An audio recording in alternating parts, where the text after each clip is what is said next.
Hi, everybody. Today we've got 5 great horror short stories you haven't heard of, but should read ASAP. That's ASAP. But before we start, hi, everybody. Welcome to the MetaStellar YouTube channel. My name is Maria KOROLOV, and I'm the editor here at MetaStellar. And for those who are new to our channel, MetaStellar is an online magazine of speculative fiction. All the content is always free for our readers. We publish original short fiction, reprints, excerpts, essays, and lots of book reviews. We're able to do this thanks to the kind support of our Patreon contributors. Thanks, guys. We love you. All the links are in the description box below. Today's guest is Robert STAHL. Here he is. RobertEStahl.com is his website. So if you want to find him, and all his links are there as well. Now, unbeknownst to Robert STAHL, his body is an empty shell, telepathically controlled by a brain in a jar, which was buried long ago under the floorboard of his home in Dallas. Consequently, his days are filled with the urge to write stories, letters, articles, whatever. At night, he listens to music, and when he drifts off to sleep, the brain laughs, a humorless, pitiful sound as it jiggles alone in the dusty darkness.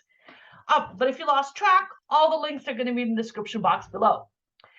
Okay, so before we get started with your short story list, tell us a little bit about yourself.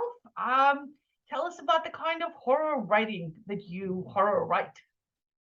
Yeah, thank you, Maria. It's a real thrill to be with you today. It's a pleasure to be here, so thank you very much for having me on. I think you said it best when you read my bio. That kind of captures me to a T, and you did it perfectly. So thank you for that. Well, thank you. Gosh, as a kid, I was just drawn to horror comics, stories, whatever I could get my hands on, cartoons, toys. Stephen King was a big influence on my life. Of course, I think as many of us from that generation, he was. So when I started to explore writing, naturally, horror was the first thing I wanted to write. I didn't actually take on horror or writing for many years until later in life. I'm kind of a late bloomer, I guess you could say. I got serious about my writing about 12 years ago, and I started writing short stories. As you know, it's a little tough to kind of break into the industry. It took me many years to kind of get my feet under me to get anything published. But then once I did, it was kind of like something kickstarted in my head, and I just wanted more. So today I have about 18 stories published. I probably have about 50 short stories altogether. Some waiting in the wings, just looking for their publication date. And I have enough stories that I think I'm going to come up with a short story collection, hopefully by the end of the year. So. Oh, fantastic. Thank you. We're looking forward to seeing that. Thank you. That's where I am anyway. So you've got some stories that you brought to share with us. Oh, you bet I do. So naturally, as a horror writer, all I do is read horror fiction. So I've read a lot of horror fiction. So I've kind of come to you with, I think, my selection of the 5 best obscure horror stories. Many of these, I hope that your readers or watchers haven't seen before. And some of the horror fans probably out there are thinking, hey, I know these stories. But I think that these are stories that the overall horror reader wouldn't know. So I would love to talk about those today. Excellent. I'm tapping my fingers together, but you can't see that because I'm not on screen. Okay, here we go. Excellent. Now, okay, now moving on. All right, let's roll. Let's start out with number 5. This is Where Are You Going? Where Have You Been? By the masterful Joyce Carol Oates. Joyce Carol Oates has been writing for many, many years. She's normally a novelist, but she does a lot of spectacular short stories as well. She tends to write mostly drama, but when she dabbles into horror, she is excellent. So I want to kick off with this story. I first came across this story in a general writing class. It wasn't a horror writing class, it was just a general class. And it was presented just as a work of literature. So once I dived into it, I was like, oh, this is full on horror. So that's why it's number 5 on my list. So the story for this basically is a young girl is at her house. She's kind of petulant. She's a little bit of a rebel. Her parents go off to a family reunion for the day, and she wants to stay behind. So she stays at the house. Well, she is visited by a strange man and his strange friend in their strange car. And during the course of the story, the man tries to get the girl to come out and get in the car with him, I'm sure for nefarious purposes. So the whole story is this back and forth: is she going to go with him? Is she not? What's he up to? It really just has a kick in the teeth ending that makes it full on horror. So what is it about this story that puts it on your top 5 list? To start out with, Joyce Carol Oates is a masterful writer, I think I mentioned, but she writes with such an incredible sensuality. And I'm not just talking about the guy who's trying to seduce the young girl. I'm not talking about that romance. I'm talking about sensuality in her descriptions of the character, in the details, in the action that happens. She writes these sentences that are just beautiful and almost poetic.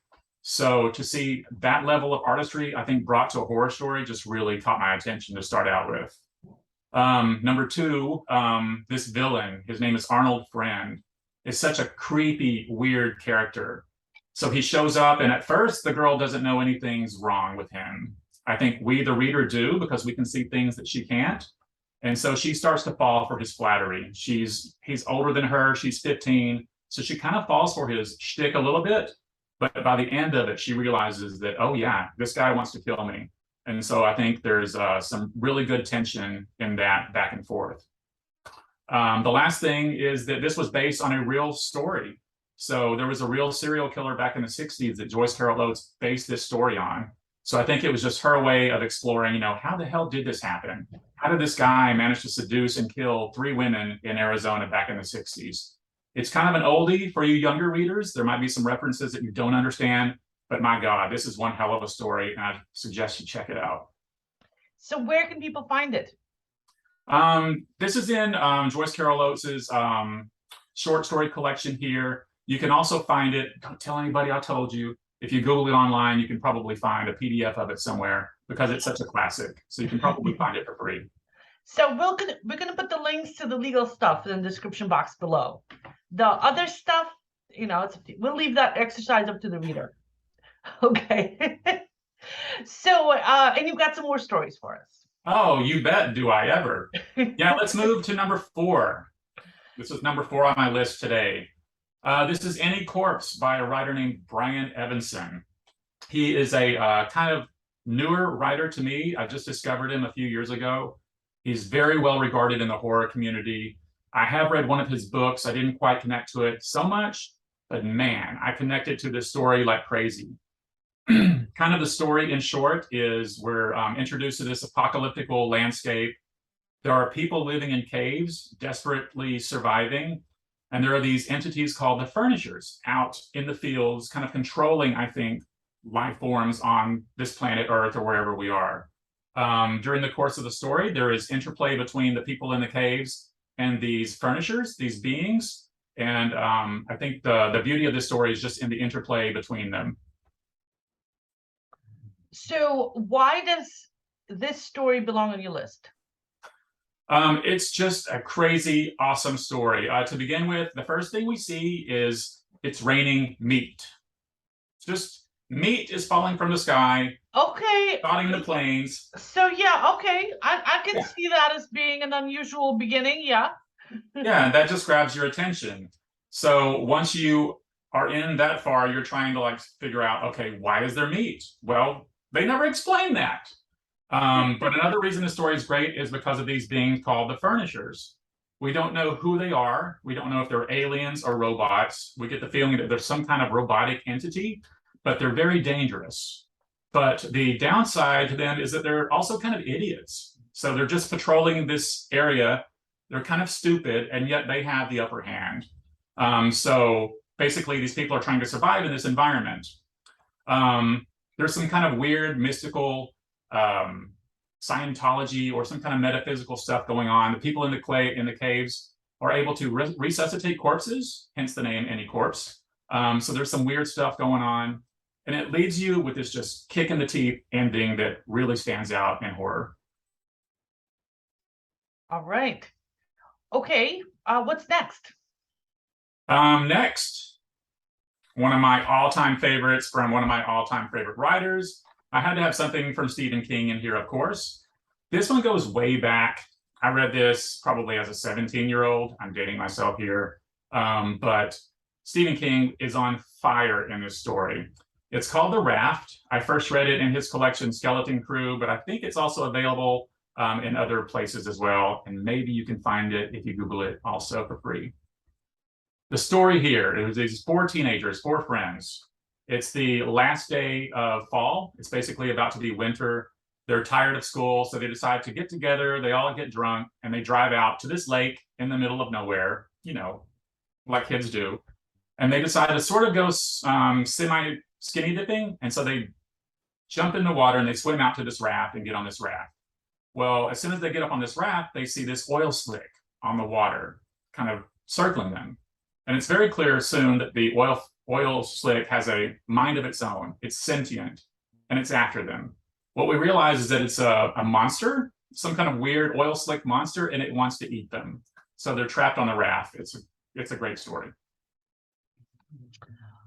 So Stephen King has a lot of short stories out there. I haven't heard of this one.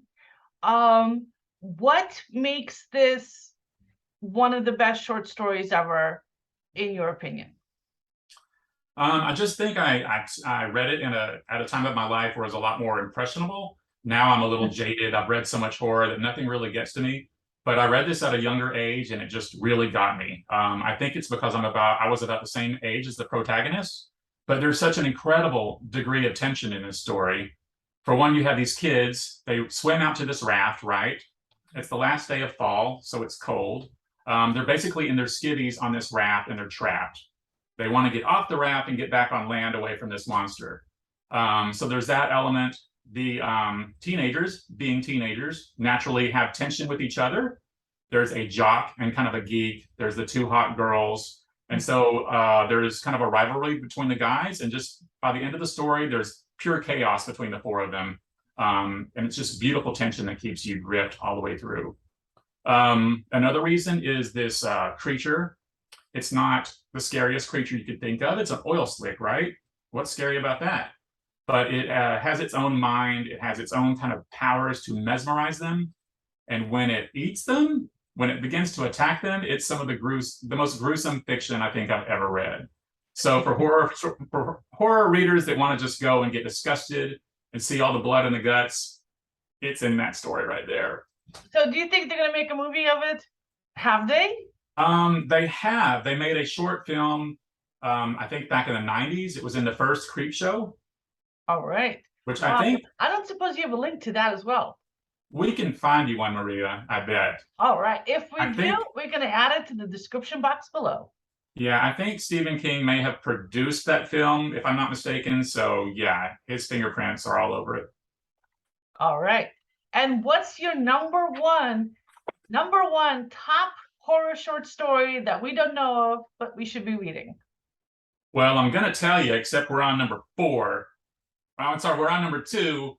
So we still got one to go after this. So the next two, next to best. Okay. Yeah, I could have a list of 100, I'll tell you. It was hard for me to whittle it down to these 5. The next up is a story called Brushdogs. This is by a writer named Stephen Graham Jones. He's sort of a newer writer that I've come across in the last 10 years or so. Really, really interesting writer from Texas. He's originally from Texas, so not far from where I'm living now. I think now he lives in Colorado. He's Native American, so he brings a lot of interesting culture and pathos and things like that to his work.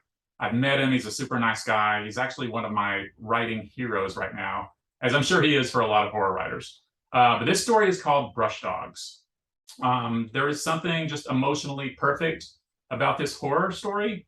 It is basically the story of a dad taking his young son hunting in the woods. It's snowing. I think they're hunting for deer or whatever. But the man is very much aware that his son is growing apart from him, which I'm sure is a fear of many parents. The son's not quite a kid anymore. He's kind of outgrowing stuff. So the dad is worried about that. At one point in the story, the kid wanders off and gets lost. So it just fills this father with absolute dread. He finally sees the son kind of across the way up on this hill, and the son is creeping toward this Indian cairn. It's kind of like a burial site for Native Americans. And the one thing the dad knows is that the kid shouldn't touch that cairn. What does the kid do? He touches the cairn, right? But the dad can't do anything because he's so far away. So anyway, he gets reconnected to his son, and after that, his son is never the same. So the rest of the camping trip is basically those two in their cabin, and the father is aware that something is drastically wrong with his son. Oh, also, did I mention there are werebears? Yeah, they're hungry, hungry bears in the woods. We've all heard of werewolves. Well, Stephen Graham Jones goes back to something that I think is part of a Native American mythology. It's the concept of the werebear. And I'd never seen that before, so I thought that was really interesting. All right, and now we're up to number 1, right? Okay. Yes. So applied mathematics is not my strong suit. I'm with you there. I think that's why I'm a writer, so I don't have to do numbers. So I think we are very similar in that regard, Maria. All right, let's get to number 1. I wish I had a drum roll because this story is so damn good. I'm so excited to share this with the world. This story is called Night They Missed the Horror Show. Guess what? It's by another Texas writer. This is Mr. Joe Lansdale, who still lives in Texas. Wonderful, wonderful writer. He's written books. He writes short stories. He writes screenplays.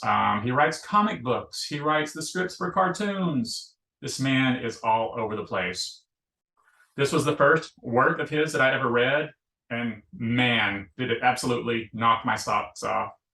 So basically the story here is you've got 2 hicks kind of in a small Texas town, very country, very remote. They're basically hanging out on a Friday night and they're bored. So they go out looking for trouble, right? Like teenagers do. They go out looking for trouble. And during the course of that story, we discover that they're such awful human beings that we begin to hate them. Well, eventually, these 2 ne'er-do-wells run into 2 more ne'er-do-wells who are a lot better at it than they are. So the tables kind of turn on them, and it's just a beautiful story to read. You can also listen to it. There's an audiobook available on Amazon of the short story. Yeah, but I got to tell you why it's so awesome, Maria. So, first of all, this is a very tough story to read. There is some really intense racism in this story. I think every 5th word might be the N word. It's not the sort of story I'd recommend, except here, the racism serves a purpose. What Joe Lansdale does here is he defies all the conventions that we're taught as writers not to do. He ends the story in a different POV from when he started. He has despicable, despicable characters. There's rampant racism all over the place and brutality like you've never read. I mean, it's a hard read. It definitely earns its horror creds in that regard. It also, the format kind of changes. When you first start reading it, you think this is like a comedy. This is like Laurel and Hardy or Keystone Cops. These 2 first guys are such idiots. They're such bumbling fools. But over the course of the story, we realize how awful they are, that by the time the story turns and they become the victims in the story, Lansdale is so good because we start to feel sorry for them. So as a writer, he really plays with our emotions by at first making us hate these characters, and by the end makes us feel sorry for them. It's a really masterful feat. I can't recommend it enough, but only if you have a strong stomach. This is one tough read. Okay. All right. So, we're going to have the links to all these stories below so that you can find them. And Robert, if you can post your links up behind you in case people are like the kind that want to like see this stuff. And I hope we'll have you back soon for more horror reviews, and that you'll contribute your stories to MetaStellar. So yes. Love running reprints, and we have an original fiction submission cycle this fall, starting October 1st. So everybody put that on your calendar. And we're able to pay for our submissions thanks to the kind support of our Patreon supporters. Links below. And if you like our channel, please support it by hitting the like and subscribe buttons. Now, Robert, what are you working on next?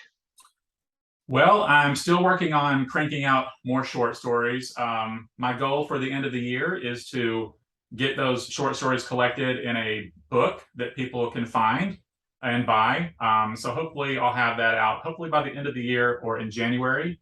But until then, people can read my work. I do have a channel here on MetaStellar. Did you know that, Maria? I have a channel on MetaStellar. Isn't that crazy? That is insane. Yeah, so people can find some of my articles there. I'm kind of the horror guy at MetaStellar. I talk about movies or just whatever is going on in my crazy little head. And if you want to read more of my work now, you can go to my website, which is here. I call it Stories That Thrill, but it's basically, if you go to my name, Robert E. Stahl, then you can find my blog. You can also find any of the short stories I've published. Some of them are in books and you have to buy, but there's some on there that are free. So I hope you all take some time, go there, go to my social links. I'd love to connect with you. I love chatting with people who love to read. Oh, fantastic. And I'm sure we all love free stories. Yes, for sure. All right. I want to thank you so much for taking the time to talk to us. I really appreciate it. I hope you're back here soon. And everybody have a great little is left of the summer. And we'll see you all soon. Bye-bye.